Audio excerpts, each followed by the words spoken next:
Shalom. Shalom. Baik Bapak Ibu yang dikasihi Tuhan, berangkat dari pengalaman saya juga, saudaraku, saya ingin membagikan kebenaran-kebenaran ini. Bertahun-tahun juga saya salah memahami Alkitab ini, walaupun saya belum mempelajari semuanya secara utuh, belum mendalami semua secara utuh, karena memang kekayaan firman Tuhan ini tidak terbatas sudah kedalamannya, ya. Nah, sehingga kita mau belajar dengan benar, dengan betul, saudaraku, supaya kita mendapatkan makna yang sebenarnya dari firman Tuhan yang kita baca. Kalau kita melihat Alkitab kita dari perjanjian lama terus sampai perjanjian baru, dari Kejadian sampai Wahyu, sebenarnya tujuan Allah itu pada awalnya bahwa Dia menciptakan manusia untuk menjadi rekan kerjanya. Maka diciptakanlah manusia segambar dengan Dia. Ya, jadi proyeksi Allah itu sebenarnya manusia, seperti yang diberikan dulu kepada Adam sebelum dalam dosa, mengelola bumi ini. Mengelola bumi dalam arti supaya bumi ini dikelola sesuai dengan kehendak Allah. Tetapi saudaraku, kita tidak bisa memastikan sebelum Adam jatuh dalam dosa apa saja yang sudah dilakukan. Ya. Tetapi kita melihat sebuah proses yang singkat yang dikenal. Penciptaan hari pertama, hari kedua, hari ketiga, seperti yang pernah saya sudah jelaskan, kalau disebut di situ hari pertama, jangan berpikir bahwa jagat raya diciptakan 6 hari.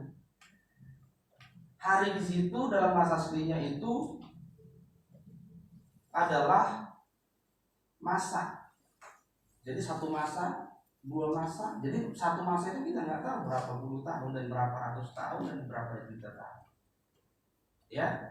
Tetapi waktu Allah menciptakan bumi ini dan dikatakan sungguh amat baik, itu bukan cuma bumi ini, seluruh jagat raya ini.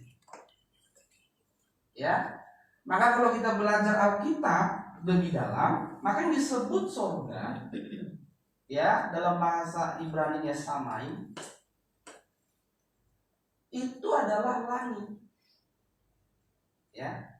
Langit. Jagat raya sudah. Maka nanti tidak heran kalau surga yang akan ditempati oleh orang-orang percaya dan orang-orang yang layak masuk surga itu di jagat raya ini, di langit ini, saudara. Ya. Nah, itu sebabnya Tuhan tidak akan menciptakan jagat raya baru. Enggak. Surga yang disediakan sudah ada di jagat raya sekarang, karena memang hanya satu Allah dan jagat raya pun satu. Tidak ada 2 jagat raya. Nah, jagat raya ini kan terdiri dari triliunan planet dan miliaran galaksi. Ya, triliunan planet dan miliaran galaksi, ratusan miliar galaksi. Matahari seperti yang kita punya ini, ratusan miliar matahari seperti yang punya berapa planet ini yang menyinari bumi ini. Jadi luar biasa Bapak Ibu. Nah, sebenarnya manusia diciptakan pada awalnya seperti itu. Lalu jatuh dalam dosa, iya kan? Benang-benangnya kan begitu. Jatuh dalam dosa, lalu di Kejadian 3:15 Allah merencanakan penebusan melalui keturunan perempuan. Perempuan siapa? Hawa. Waktu Kejadian 3:15 dikatakan, maka kamu akan meremukkan, dia akan meremukkan kepalanya, dan ular itu akan meremukkan tumit. Nah, tumit itu di situ ada hubungannya dengan Yakub. Yakub itu kan bahasa Ibrani Akef. Akef itu artinya tumit. Kenapa artinya tumit? Karena memang Yakub itu lahir pegang tumit kakaknya yang lahir kembar itu dong. Lalu pada akhirnya nama Yakub itu berubah jadi Israel. Maksudnya dia akan meremukkan tumit dari keturunan perempuan inilah nanti yang akan disalibkan jadi korban. Tetapi oleh korban itu, maka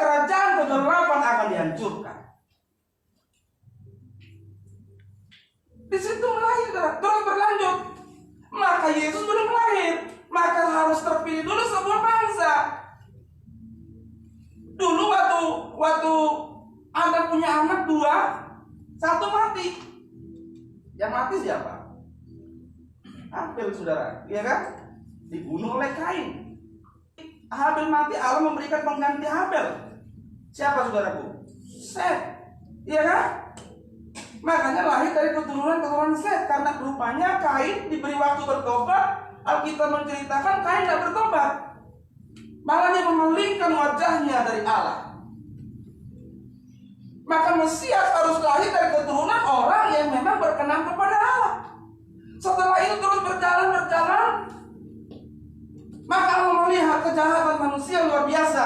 Akhirnya dimusnahkan oleh air bah. Tinggal satu orang yang berkenan kepada Allah, yaitu Nuh. Makanya Nuh, Alkitab menceritakan Nuh itu orang yang berkenan kepada Allah. Lalu setelah dari Nuh, saudaraku, siapa lahir? Lahir anaknya ketiga,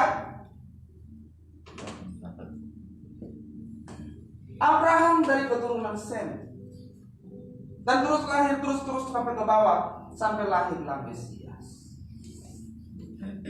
Ya, lahirlah Mesias. Setelah lahir Mesias, janjian sudah, kejadian tadi akan dipenuhi. Lahir Mesias, setelah itu dia menyelesaikan misinya menjadi korban, menggenapi korban untuk penebusan dosa.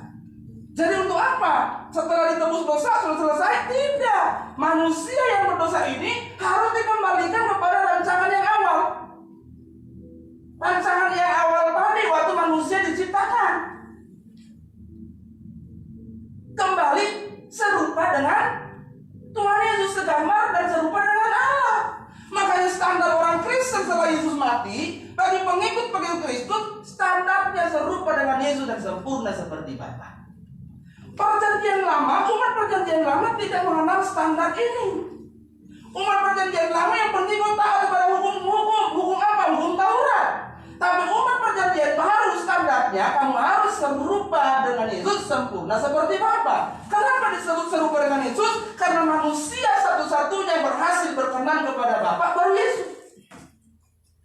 Maka dia jadi prototipe, dia menjadi teladan, dia menjadi contoh satu-satunya. Alkitab berkata, dia menjadi yang sulung, yang memulai. Maka satu-satunya teladan orang Kristen adalah Yesus. Kenapa Paulus berkata ikutilah teladanku? Karena memang dia meneladani Yesus. Untuk apa manusia dikembalikan kepada rancangan yang semula? Supaya nanti manusia ini akan menempati kembali sebuah tempat, di mana tempat itu dinamakan surga, dan mengelolanya kembali.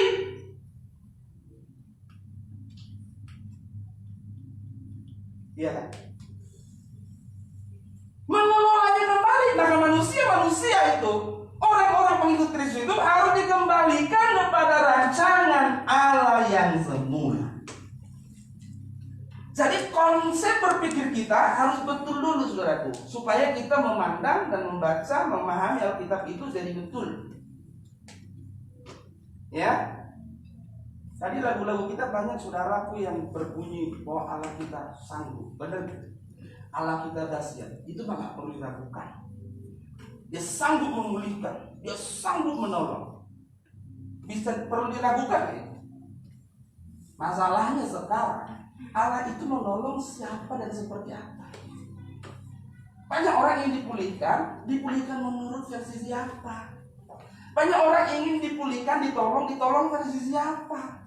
Kita perlu memahami kehendak Allah, memahami perasaan Allah, pikiran Allah terhadap diri kita.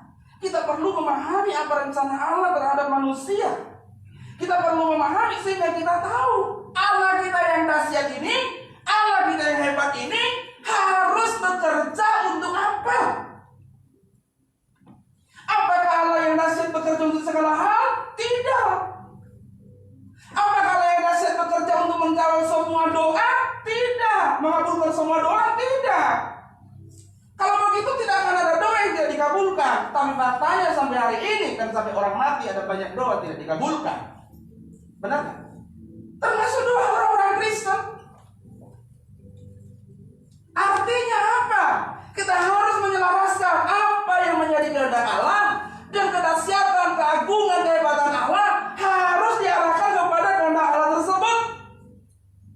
Kalau kita memahami posisi kita, saudaraku, bahwa sebenarnya hal-hal di bumi hari ini tidak bernilai bagi Allah. Kenapa? Karena memang akan diakhiri. Yang bernilai bagi Allah adalah jiwamu yang akan nanti ikut menempati surga yang Tuhan sediakan. Sehingga kita bisa membangun kehidupan yang benar di bumi hari ini. Masalahnya adalah banyak orang meminta sesuatu tidak memahami kehendak Allah. Kemarin saya bagikan poin pertama.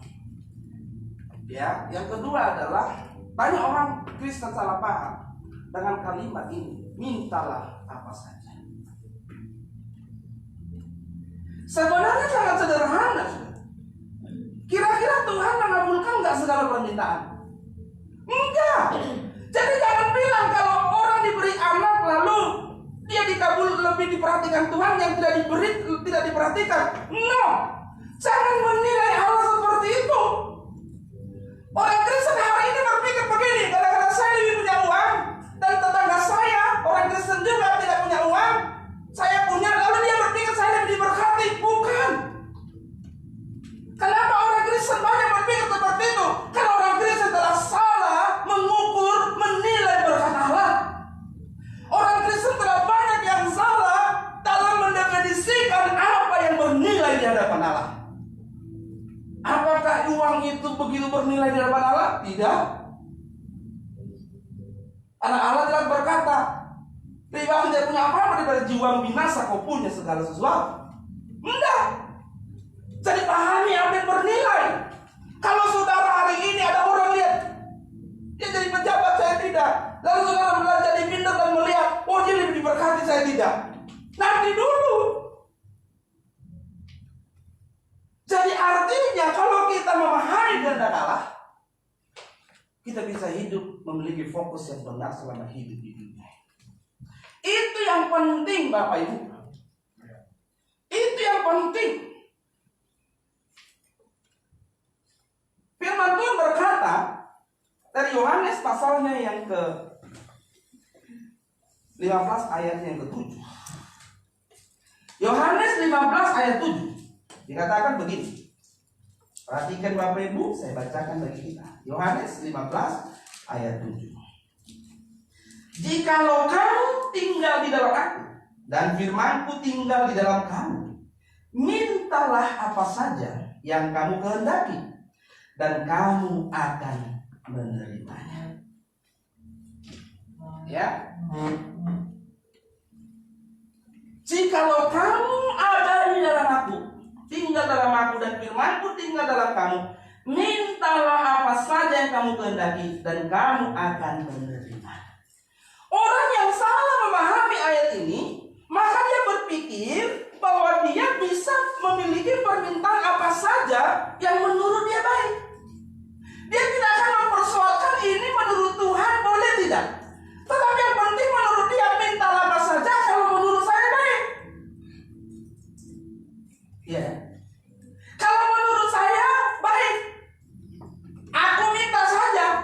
Atau kalau memang ini secara umum wajar-wajar saja. Padahal saudaraku, saya jelaskan tadi, umat pilihan itu harus memiliki standar, tidak boleh memiliki kewajaran yang sama dengan orang-orang dunia. Maka umat pilihan tidak boleh memiliki standar yang umum. Mereka memiliki standar yang khusus, sehingga permintaan-permintaan mereka, keinginan-keinginan mereka tidak boleh sama dengan manusia pada umumnya. Mintalah apa saja. Kita lihat konteks ayat ini, ya. Kita belajar konteksnya, saudaraku. Lanjut. Apa konteks Yohanes 15 ayat 7 ini? Kalau kita baca satu perikop, dijelaskan, saudaraku, dijelaskan Yesus adalah pokok. Berarti pusat seluruh hidup orang percaya harus Yesus. Benar? Harus Yesus. Pusatnya harus Yesus, tidak boleh yang lain. Pusat seluruh hidup orang percaya Kalau kita baca ayat ini, ayat pertama, akulah pokok anggur yang benar dan Bapakkulah pengusahanya. Yesus adalah pokok. Ya, tidak boleh lihat prinsip. Lalu apa konteksnya? Setelah kita pelajari, setiap orang Kristen yang tidak berbuah akan dipotong, dan yang berbuah akan semakin dibersihkan. Dibersihkan di situ, saudaraku, semakin diubah. Dari hari ke hari semakin terus berubah. Dari hari ke hari semakin terus berubah. Kalau biasa sehari 20 kali larang-larang, besoknya berkurang jadi 19 kali. Besoknya kurang jadi 18 kali. Besoknya kurang jadi 17 kali. Gitu loh. Mengapa nggak diminta? Kebiasaan yang marah-marah 20 kali sehari, tiba-tiba besok langsung hilang. Mungkin enggak. Proses kan? Tapi harus ada, semakin dibersihkan. Yang berbuah satu semakin dibersihkan, semakin diubahkan, sehingga berbuah semakin banyak. Ayat 2. Tinggallah di dalam Yesus, karena orang yang ada di dalam Yesus pasti berbuah. Kan itu konteksnya kan? Ini konteks adalah Yesus adalah pokok anggur yang benar. Yang tidak tinggal dalam Yesus akan dibuang atau mendapat hukuman. Iya kan? Ini konteks ayat ini. Jadi jangan liar kemana-mana, saudara. Lalu kita ketemu, saudara.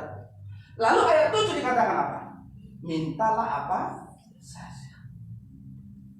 Kalau kita lihat ayat 7 ini, mintalah apa saja, jangan keluarkan ayat ini dari konteksnya. Tarik, comot, lalu menggunakan kepada kepentinganmu. Karena dia ayat ini tidak berdiri sendiri. Dia punya ayat sebelumnya dan dia punya ayat setelahnya. Ya, dia punya ayat sebelumnya dan punya ayat setelahnya. Lalu konteks ayat ini apa, saudara? Konteks ayat ini adalah permintaan yang berhubungan dengan soal hidup yang harus berbuah. Amin. Amin. Maksudnya apa? Mintalah apa saja yang akan membuat, menolong dirimu untuk bisa berubah. Berbuah atau memiliki karakter yang ada dalam Yesus. Kenapa karakter dalam Yesus? Karena Yesus di atas ayat 1 adalah pokok. Ya, tidak boleh keluar. Karena kalau ranting yang tidak berbuah katanya akan dipotong, tidak boleh ada bersama-sama. Jadi permintaan di sini bukan berhubungan dengan hal-hal lahiriah atau berkat jasmani. Jelas nggak kira-kira konteksnya? Bukan. Maka ayat ini jangan pakai, jangan diperkosa untuk meminta apa saja yang menurutmu. Konteks ayat ini, mintalah apa saja adalah supaya kamu bisa berubah, berbuah seperti Yesus, memiliki karakter seperti Yesus. Itu yang harus kau minta. Yang kedua, kalau kau dalam Yesus, kamu pasti tidak memiliki permintaan yang tidak sesuai dengan kehendak Allah. Itu sebabnya dikatakan, jikalau kamu tinggal di dalam Aku, mintalah apa saja. Apa sajanya itu adalah hal-hal yang berhubungan dengan perubahan hidup. Harus dipahami, saudaraku. Kenapa, saudaraku? Karena kita ini orang Kristen, dan Yesus ini sedang bicara kepada orang-orang yang tidak secara umum. Ini orang Yesus sedang bicara, firman-Nya sedang bicara pada orang-orang yang dihususkan. Tidak bicara kepada orang-orang secara umum. Dia bicara kepada orang yang mau ikut dia. Kalau kau dalam Aku, kau harus berbuah. Kalau tidak juga dikeluarkan. Kau dalam Aku harus berubah. Semakin bersih, semakin dibersihkan. Kalau tidak juga kau akan dipotong. Nah, untuk kehidupan yang semakin bersih dan semakin berbuah banyak, semakin berbuah banyak, mintalah apa saja untuk itu. Amin. Nah, untuk berubah kita harus minta apa? Minta apa, saudara? Untuk berbuah kita minta apa? Saya udah melihat banyak, mungkin saya juga udah melihat banyak. Tidak banyak orang berubah kalau makin kaya. Benar nggak? Punya usaha 1 jadi 2. Aduh, yang ada bukan makin berubah, Pak. Jadi uang nggak bisa mengubah. Jabatan nggak bisa mengubah. Kalau dasarnya hatimu memang rusak, Semakin kau punya uang, semakin rusak kau. Hatimu masih rusak, semakin kau punya jabatan, semakin rusak. Nggak akan bisa semakin baik. Maka kalau Tuhan mengkondisikan seseorang supaya melalui keadaan yang dia miliki, dia bertobat, supaya kalau dia tidak semakin memiliki banyak, dia nggak rusak. Jangan saudara pikir, jangan berpikir seperti ini saudaraku. Kalau orang tidak di dalam Tuhan, kalau orang bukan Kristen, tidak percaya dengan Yesus, lalu dia tidak bisa kaya, dia tidak bisa jadi pejabat, dia tidak bisa sukses di dunia. Enggak, faktanya lihat hari ini. Banyak orang yang tidak percaya kepada Yesus, kaya, sukses, jadi pejabat. Benar nggak? Jangan begitu cara memandangnya. Maka saya bilang begini, hal yang di bumi ini jangan Anda bernilai daripada hal-hal yang kekal, sehingga kau bisa melihat hal yang bernilai yang sedang Tuhan kerjakan dalam hidup. Apa yang kita butuhkan? Mintalah apa saja untuk perubahan hidupmu. Kan Tuhan punya fasilitas. Yang pertama apa saudaraku? Penebusan kan? Tuhan punya ini saudara, kita udah ditebus. Yang kedua apa? Injil atau firman Tuhan. Yang ketiga apa? Saudaraku, Roh Kudus. Yang keempat apa? Roma 8 ayat 28. Peristiwa hidup.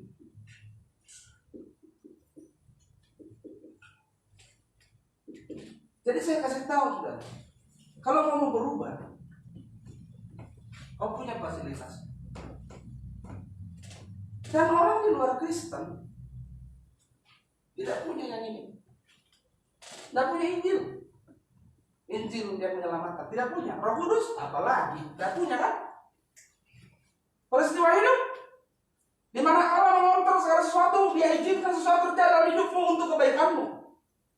Maka selalu saya bilang, serius Bapak Ibu, selalu saya bilang, peristiwa-peristiwa hidup yang kau alami, itu adalah cara Allah mengubah karaktermu.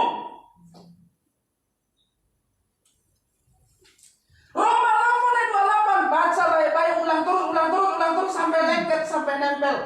Kau segala sesuatu, segala peristiwa, segala keadaan mendatangkan kebaikan. Loh Pak, saya ini dijolimin Pak, bisa mendatangkan kebaikan, kenapa tidak? Saya dikecewakan, dilukai, bisa mendatangkan kebaikan Pak, bisa.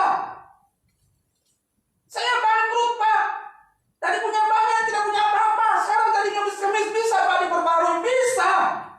Melalui segala peristiwa Allah mendatangkan kebaikan bagi orang yang mengasihi Dia.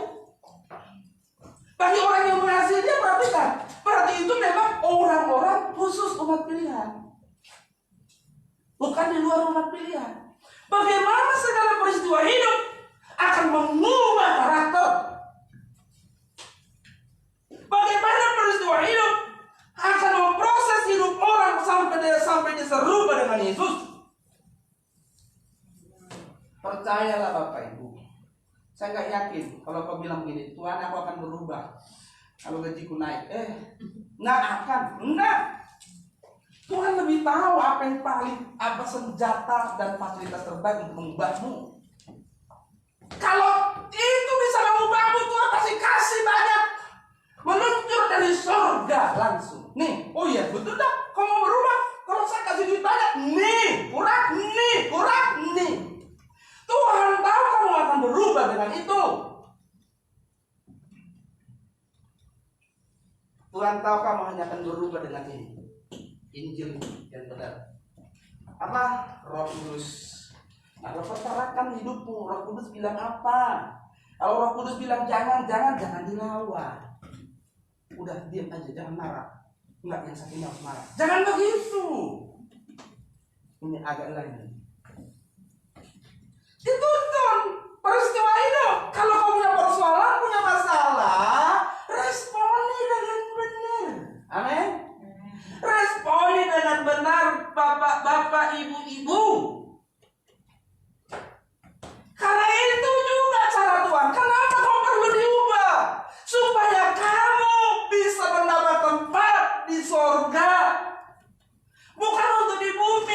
sekali lagi saya ingin sampaikan. Cara pandang kita itu jangan di bumi mulu. Ini belum mudeng saya. Kita ini terlalu pikir kalau sukses itu harus di bumi, kaya harus di bumi, berhasil harus di bumi. Kalau tidak, gagal deh gue. Katanya kita disakiti, dilukai. Katanya kita di bumi berjuang mati-matian.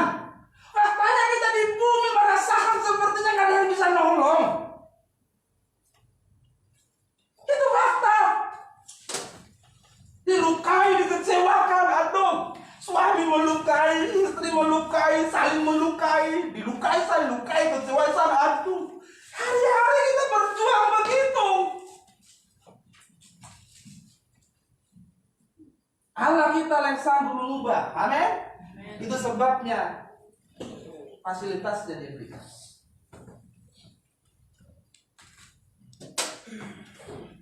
Jadi kalau ada orang malas lalu dia Tuhan berkati aku, Tuhan berkati aku.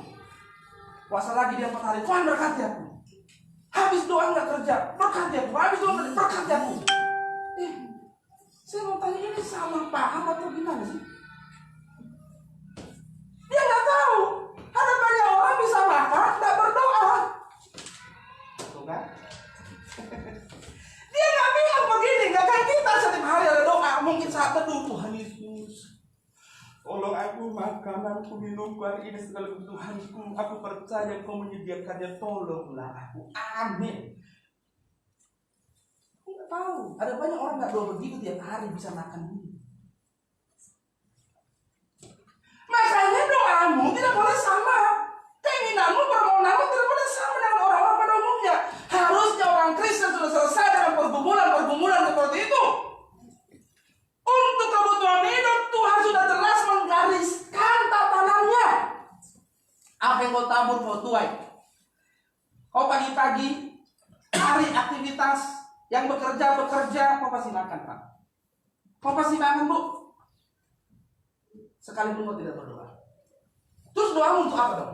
Untuk memahami dari Allah, supaya tujuan hidupmu tidak sama seperti orang-orang dunia pada umumnya. Supaya kau bisa memahami, untuk apa saya dapat ini ya? Untuk apa saya punya uang ini ya? Untuk apa saya memiliki ini ya? Kalau orang dunia tak perlu berpikir begitu. Yang dia tahu, kalau saya punya ini, saya enak, saya hebat, saya dipandang, saya dihormati, saya dikagumi. Orang Kristen tak boleh begitu. Karena tempat Tuhan tidak boleh menggantikan dalam hidupmu. Jadi kalau hari ini kita berusaha melakukan sesuatu itu apa? Kalau suatu saat kamu berhasil di bumi ini jadi kaya, untuk apa? Apakah supaya orang bilang itu hebat ya, dia kaya ya? Lalu kuping kita naik.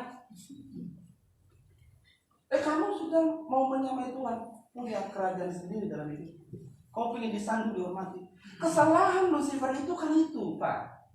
Dia ingin menyamai Tuhan. Menyamai dalam hal apa? Menyamai, ingin memiliki kerajaan sendiri sama seperti Tuhan. Dia ingin juga disanjung, dihormati, diagungkan. Iya kan? Iblis itu begitu jatuhnya. Maka kita bisa menceritakan aku hendak menyamai yang maha tinggi. Menyamai yang maha tinggi itu bukan berarti dia bisa satu level dengan Allah. Siapa sih yang bisa satu level dengan Allah? Enggak. Allah punya pemerintahan, saya juga begitu. Gitu maksudnya menyamai. Jadi saya nggak mau disubordinasi oleh Allah. Saya tidak mau jadi cabangnya Allah. Dan apa-apa saya harus tanya dia. Kan gitu. Kalau kamu buat apa, harus sesuai kehendak dia. Saya mau buat seluruh pemerintahan, di mana dia lah yang suka-suka. Kalau Tuhan itu suka-sukanya, saya juga mau suka-suka. Nggak ada yang ngatur, aku sendiri yang ngatur. Itu menyamai Tuhan, mendirikan pemerintahan sendiri. Maka kalau kamu suka-suka, tidak tunduk kepada Tuhan, kau tidak mau jadi rantingnya Tuhan Yesus. Dan mempersoalkan ini boleh tidak Tuhan? Orang Kristen itu sulitnya apa sih? Sulitnya orang Kristen itu apa? Standarnya bukan hukum, tapi pikiran dan perasaan. Itu sulitnya. Sulit betul, Pak. Kadang bagi orang baik, bagi kita nggak boleh. Sulit kan? Sulit. Maka pandangan kita, ukuran kita tidak boleh umum. Di situ kita penting tuntunan Roh Kudus, kebenaran firman, dan memaknai peristiwa hidup. Apa maksud Tuhan melalui apa yang saya alami? Orang Kristen selama ini gimana, Pak? Dia buat salah, ya suruh Tuhan yang menyelesaikan. Coba. Iya kan? Dia buat salah, dia suruh Tuhan menyelesaikan. Nah begitu, kau buat salah, tanggung jawab dong. Tuhan pasti tolong. Amin. Tanggung jawab, Tuhan tolong kalau kau mau tanggung jawab. Jadi kalau sebuah kesalahan, sebuah keadaan karena kesalahanmu, bertanggung jawab. Tuhan tolong. Jangan bilang, Tuhan aku udah salah, Tuhan selesaikan ya, aku kabur. Nah begitu Pak. Makanya gini, Tuhan Allah sanggup memulihkan. Kau mau dipulihkan dengan baik-baik. Bapak Ibu, kita itu diciptakan segambar dan serupa. Segambar dengan Allah itu begini, memiliki komponen-komponen Allah. Sebagian dari komponen Allah di kita. Apa itu? Pikiran, perasaan, dan kehendak. Dan kehendak itu bebas. Maka manusia adalah makhluk yang berkehendak bebas. Kehendak bebas manusia ini Allah tidak akan intervensi. Jadi tidak akan ada manusia yang diperlakukan Tuhan seperti robot. Tidak akan ada. Karena manusia diciptakan tidak sama dengan binatang. Manusia diciptakan spesial, memiliki gambar Allah, memiliki kehendak bebas, di mana manusia menentukan nasib kekalnya. Itulah yang memuliakan manusia. Itu sebabnya manusia tidak ada yang jadi robot. Mau bangun, Tuhan yang bangunin. Mandi, Tuhan yang mandiin. Makan, Tuhan yang suapin. Atau kalau tidak, Tuhan yang gerakin tangannya. Kalau nggak Tuhan digerakin begini terus. Mau mikir, Tuhan yang gerakin pikirannya. Gitu. Enggak. Kamu punya kehendak bebas. Dan kehendak bebasmu harus diselaraskan dengan kehendak Allah. Maka manusia jadi bernilai. Maka waktu kita bisa bilang begini, aku cinta kepada Tuhan, karena itu nggak ada yang paksa, nggak ada yang kendalikan, itu jadi bernilai bagi Allah. Kalau kamu cinta Tuhan, ada yang mengendalikan, ada yang mengontrol, ada yang meremot, ada yang memprogram, itu sama dengan boneka. Kira-kira kamu senang nggak kalau punya boneka? Kamu setel, bonekamu bisa bilang, aku cinta kamu, kamu setel, lalu kamu pencet tombolnya lalu aku cinta kamu, senang nggak? Enggak kan? Boneka dikontrol, dari program memang ngomong gitu. Tapi manusia tidak gitu. Kehendak bebasnya membuat manusia menjadi bernilai dan berharga dengan kehendak bebas. Maka nanti di kekekalan, di pengadilan, setiap orang mempertanggungjawabkan diri masing-masing. Kenapa? Karena kehendak bebasnya. Siapapun tidak bisa dipersalahkan oleh karena keputusanmu. Kenapa? Karena kamu yang memutuskan sendiri. Jadi kalau ada keputusan yang salah gimana Pak? Perbaiki. Jangan salah paham. Pahami kehendak Allah. Kehendak Allah itu apa? Segala hal yang ada dalam hati, pikiran, dan tindakan yang sesuai dengan pikiran perasaan Allah. Atau kehidupan dan itu hidup dalam kerajaan atau pemerintahan Allah. Itu kehendak Allah. Di luar itu kehendak manusia apa? Segala hal yang ada dalam hati, pikiran, dan tindakan yang sesuai dengan pikiran perasaan manusia. Aku pengen ini, aku begitu, aku minta ini, aku minta itu. Aku pengen itu, aku pengen ini ya. Makanya firman itu berkata, dahulukanlah dulu kerajaan Allah. Semuanya akan ditambah. Maksudnya apa? Bukan berarti begini, kau mendulukan Tuhan, motivasinya supaya kau diberkati. Bukan, jangan salah. Itu pun banyak orang salah paham. Maksudnya begini loh, kalau kau mendahulukan kerajaan Allah, kau tidak perlu khawatir. Orang yang mendahulukan kerajaan Allah, dia pasti rajin. Amin. Dia pasti bekerja. Amin. Dia pasti gak pelit. Saya kasih tahu Bapak Ibu ya, orang malas, orang pelit pasti gak masuk surga. Malas, pelit gak masuk surga. Kenapa? Pasti orang malas gak bertanggung jawab. Benar gak? Jangan kalau untuk orang lain, untuk diri sendiri gak bisa tanggung jawab. Yang kedua orang pelit, pasti orang pelit tidak mengasihi sesamanya. Enggak, jangan bilang aku. Kalau suami pelit sama istri, dia bilang aku cinta kamu. No. Bagaimana kamu mengasih perasaanmu, mencurahkan perasaanmu, memberi hidupmu? Itu saja nggak kasih. Orang pelit nggak mungkin bisa mengasihi sesama. Dan orang tidak mengasihi sesama tidak mungkin di surga. Bikin rusak surga itu. Iya kan? Rusak. Makanya pelit. Amin. Amin. Jangan pelit, jangan malas. Udah deh. Apalagi keadaan begini kita kerjakan apa saja. Ya. Kalau punya lebih bagi, apalagi sekarang banyak yang terkena dampak. Punya lebih, jangan pikir, ini punya aku kan? Ini punya aku, kok ada lebih ya? Dia punya aku. Bagi. Amin. Jangan nanti setelah saharatul maut kamu nyesal. Seperti orang kaya itu. Sebenarnya apa sih hebatnya Lazarus kalau dia bisa dipanggil Abraham? Kalau kita menceritakan apa hebatnya Lazarus? Nggak ada kan, cuma diceritakan dia nggak akan ramah-ramah. Lazarus itu kalau kita simpulkan itu dia cuma nggak rakus doang. Ya kan? Nggak rakus. Ya remah-remah yang ada itu dia makan. Dia nggak langsung duduk di kursi lalu dia acak-acak tuh meja orang kaya. Lalu dia mati. Pangkuan Abraham. Lalu waktu orang kaya itu mempersoalkan. Dijawab apa? Kamu sudah hidup dengan senang selama itu. Benar nggak? Abraham sudah hidup dengan susah. Apa Lazarus? Hati-hati Bapak Ibu. Kalau kamu punya lebih sekarang jangan sendiri.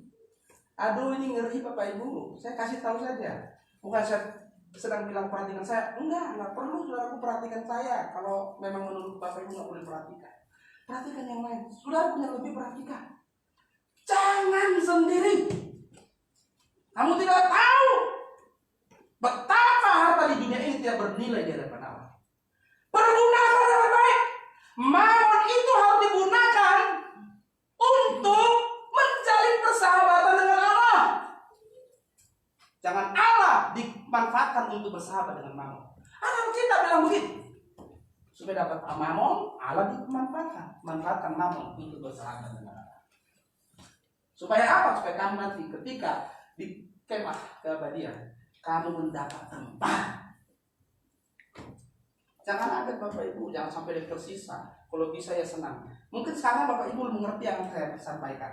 Apalagi yang muda-muda, ya yang sebelum itu masih ngerti. Jangan sampai tersisa, nggak ada gunanya juga. Kita meninggal punya banyak hal, tersisa banyak, nggak ada gunanya juga. Kita akan begitu bangga, begitu senang. Waduh, ketika kita meninggal semua sudah selesai habis. Kita bagikan. Kita harus pahami dulu sebelum kita berpermintaan. Apa keinginan kita sudah sesuai dengan kehendak Tuhan? Tidak. Apa keinginan manusia? Segala keinginannya terpenuhi. Masalah apa sekarang Kak? Saya bisa tebak. Pasti keinginanmu itu masalah dosa. Benar nggak? Sakit. Pasti kamu keinginanmu apa? Sakitmu sembuh hari ini. Tapi benar nggak begitu kehendak Allah? Belum tentu. Kalau sakitmu adalah fasilitas mengubah hidup, Tuhan akan membiarkan itu sampai hidup diubah oleh penyakit. Harus paham Bapak Ibu. Apa persoalanmu sekarang? Persoalanmu itu kalau fasilitas untuk mengubah karaktermu, Tuhan akan membiarkan itu sampai kau diubah oleh persoalan. Masalahmu sekarang, keinginan kita ini banyak banget Bapak Ibu. Dari A sampai Z, kalau mungkin ada di atas Z bisa lebih. Makanya gak heran setiap doa kita itu dipenuhi secara keinginan kita. Aku pengen ini Pak, aku pengen itu Pak. Wah, aku miskin sekarang. Aku pengen kaya lah. Asli itu pengen. Kan jarang orang berdoa begini. Aku mau lihat kemiskinanku, karakterku. Pasti tuh. Aku sudah kok begini aku diperlakukan. Masalahku ini Tuhan. Tolonglah aku Tuhan. Selesaikan masalahku. Pasti itu jawabannya orang. Jangan akan ada orang berkata masalahku ini Tuhan. Biar aku berubah lewat masalahku. Ya. Yuk.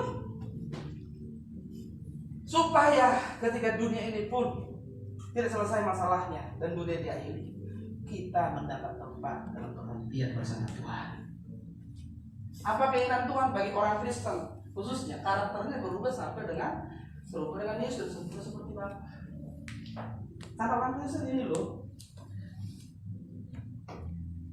ini standarnya. Ya, kalau kita memahami ini Pak, aduh berat banget sih kalau bisa, bukan begitu ya? Ya memang ada orang-orang yang ditentukan, dipilih orang Kristen dan ditentukan juga standarnya. Standarnya orang Kristen itu umat pilihan itu apa? Umat pilihan perjanjian baru itu apa? Serupa dengan Yesus, sempurna seperti Bapa. Tentu dengan tanggung jawab masing-masing. Keserupaan saya tidak mungkin serupa dengan keserupaanmu, karena tanggung jawab kita berbeda. Ada yang diberi 1, ada yang diberi 2, ada yang diberi 5. Maka setiap orang harus mengejar kesempurnaan sesuai dengan tanggung jawabnya. Tapi pasti orang-orang yang serupa dengan Yesus sudah pasti saleh. Sudah pasti kesalehannya lebih daripada kesalehan orang-orang umum pada umumnya. Makanya Yesus berkata, kalau kehidupan keagamaan lebih dari orang Farisi, kamu tidak masuk dalam kerajaan Allah. Kehidupan keagamaan di situ dikaiosumi. Artinya apa? Tingkah lakumu, karaktermu. Kalau kesalehanmu tidak melebihi orang-orang saleh pada umumnya sesuai Quran dunia, kamu tidak masuk, tidak akan memerintah bersama selama-lamanya. Itu standar kita, Pak. Jadi kalau kamu disakiti, dilukai sekarang, kalau kamu punya masalah, itu sebenarnya kesempatan untuk kita diproses supaya sempurna seperti Bapa. Amin. Jalani saja, kita jalani, ayo. Kita jalani sama-sama. Semakin kita terus mengerti, semakin kita mengerti, kita akan bisa semakin enjoy, Bapak Ibu, semakin enjoy. Walaupun ditindas, walaupun punya masalah, punya pergumulan, disakiti, dilukai, karena kita tahu apa yang bernilai. Yang bernilai bukan pujian manusia, yang bernilai bukan penghormatan manusia, yang bernilai bukan harta, yang bernilai bukan jabatan di bumi, yang bernilai bukan segala sesuatu yang ada di dunia. Yang bernilai adalah jiwa kita terus diubah, karakter kita terus diubah. Maka segala kesempatan kita gunakan untuk itu, maka kita bisa berjuang dengan semangat, dengan sukacita untuk mengubah karakter kita. Kita tidak akan lagi pusing soal punya rumah atau tidak. Kita tidak pusing lagi soal punya mobil atau tidak. Ya kalau punya, ayo. Tidak punya juga, ayo. Kita tidak akan pusing soal-soal itu. Yang kita pusingkan cuma satu, yang kita persoalkan cuma satu, yang kita masalahkan cuma satu, karakter kita yang belum berubah. Jangan pusingkan dan persoalkan hal-hal lain. Amin. Jangan, sudah. Itu yang harus kita pusingkan. Lanjut. Masalahnya adalah banyak orang Kristen salah paham dan tidak ada yang tidak tahu apa yang paling dibutuhkan menurut kehendak Tuhan. Akibatnya menjadi salah fokus. Ini masalah besar. Ya, untuk apa sih kita di sini? Untuk apa Yesus mati? Untuk apa kita ditebus? Untuk kehidupan nanti, Bapak Ibu, bukan sekarang. Kehidupan nanti. Kalau susah hari ini demi ikut Tuhan, tidak apa-apa. Saya selalu bilang, tidak apa-apa, jalani saja. Tapi jangan minta mati. Matilah sesuai dengan waktunya Tuhan. Jangan bilang, Tuhan, nggak mau di dunia, mati aja lah. Nggak gitu. Udah jalani. Kalau Tuhan masih beri umur, pergunakan untuk jadi berkat. Amin. Satu-satunya yang kita butuhkan adalah kehidupan yang terus diubah sampai serupa dengan Yesus. Hal ini akan berdampak pada perubahan hati, pikiran, dan seluruh tindakan kita.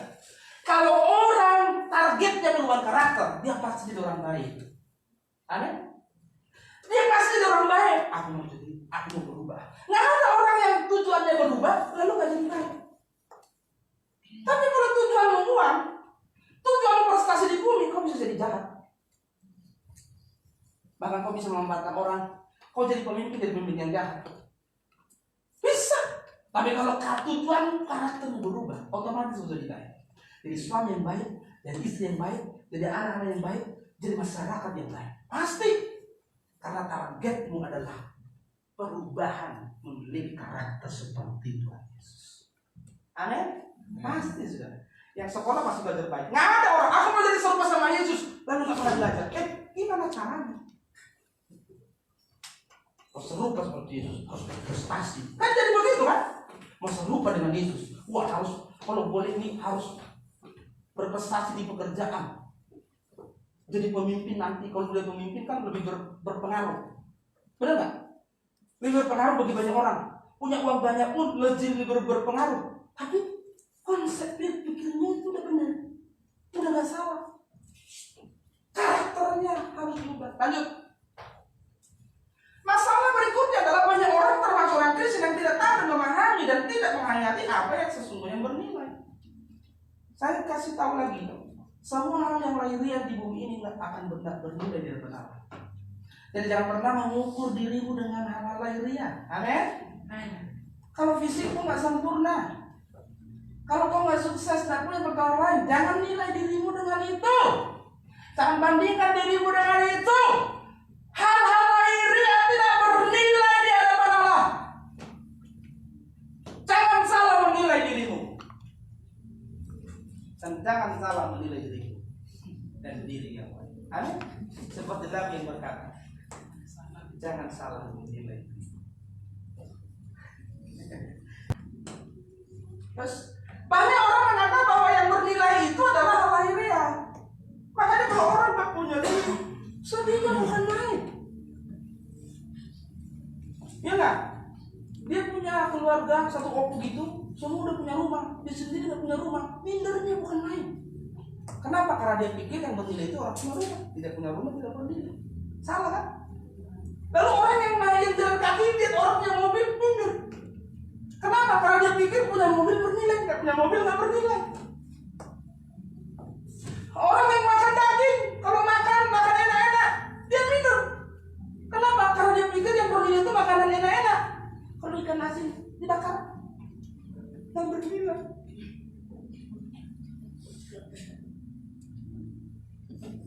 Loh, kamu salah menilai apa yang bernilai. Iya kan? Orang kalau punya bedaknya harga 2 juta, ketemu, minder dia karena bedaknya cuma bedak nomor 5. Nggak mau lihat dia. Kenapa? Dia pikir kalau bedaknya mahal itu bernilai. Yang nggak mahal itu ada nilainya. Loh, salah. Orang Kristen banyak, sehingga mereka mengajarnya. Wah, kalau boleh, wah, paling cantik dunia. Apa yang bernilai? Hayati dan ingat, hidup hari ini bukanlah hidup yang sesungguhnya, tapi nanti di balik kubur. Harus dihayati sungguh-sungguh ini. Jangan cuma kalau kerupa duka, iya ya, aduh mati juga ya lupa. Udah dari sana nggak dihayati apa-apa. Aku juga mati nantinya. Aku apa sebenarnya aku punya? Lihat loh, pandangan kita itu begini. Banyak orang. Ini milik siapa ya? Ini orang.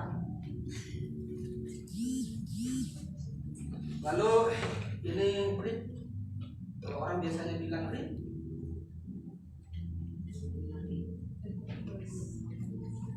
Brit. Mati kan maksudnya? Lalu ini kekekalan. Orang itu seringkali cuma pikirnya itu hidup itu sampai sini.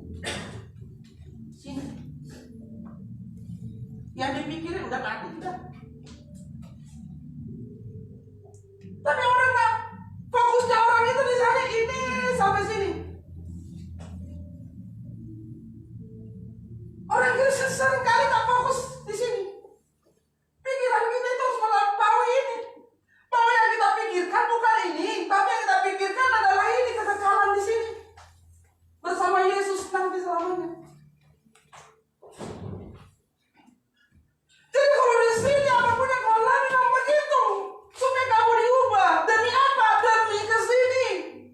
Jadi cara berpikir kita harus nyebrang. Nggak boleh mentok di sini, harus nyebrang ke sana. Dari sekarang Tuhan bilang, di mana hartamu berada, di situ hatimu berada. Pindahkan hatimu dari sekarang ke surga. Jadi cara berpikirmu harus ke sana. Lompatan berpikirmu harus ke sana. Tidak boleh sampai di sini. Jadi kalau kau susah hari ini, yang penting hidupmu benar. Kalau punya persoalan yang bergumul, yang penting hidup kita benar. Tidak apa-apa. Kalau yang harus berubah, ada yang perbaiki. Itu orang yang memikirkan kehidupan kekal. Dan kau salah, kau lempar perubahannya. urusannya dengan yang lain. Kalau yang salah lempar urusannya dengan Tuhan pasti menolong. Pencobaan yang kau lakukan pencobaan biasa tidak melebihi kekuatan. Karena ketika kau dicobai, Allah setia dan adil akan memberikan kepadamu jalan keluar. Amin. Dia beri jalan keluar.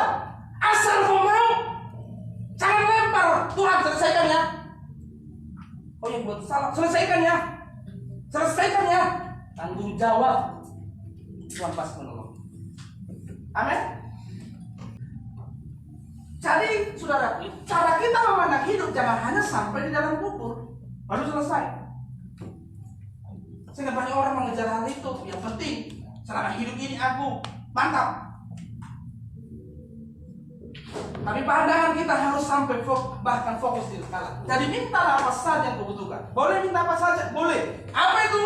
Apa saja yang kau ingin kau butuhkan dalam rangka supaya hidupmu semakin diubah sampai serupa dengan Yesus dan sempurna seperti Bapa.